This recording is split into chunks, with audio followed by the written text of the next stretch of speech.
திருமண பொருத்தம் இது பெரிய சப்ஜெக்ட். ரொம்ப கஷ்டமான சப்ஜெக்டும் கூட.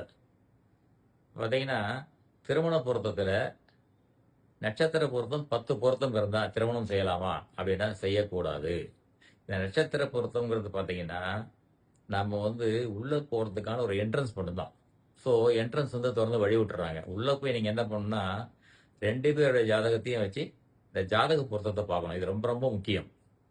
இந்த ஜாதக பொருத்தம் பார்க்கும்போது பார்த்தீங்கன்னா, 1 வாக்கியப்படியும், இன்னொன்னு திருக்கணிதப்படியும் கணிச்சிருக்க கூடாது.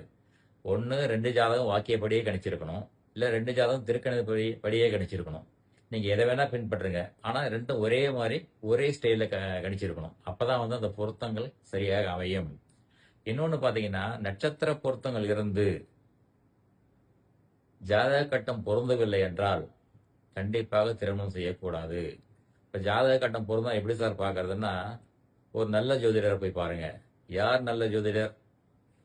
நீங்க தான் முடிவு பண்ணணும் அது. ஏன்னா, உங்க அனுபவத்துல நீங்க பார்த்திருப்பீங்க இல்லையா? யார் நல்ல ஜோதிடர்ன்னு. அவர்கிட்ட போய் கட்ட பொருத்தத்தை பார்த்து திருமணம் செய்யுங்கள்.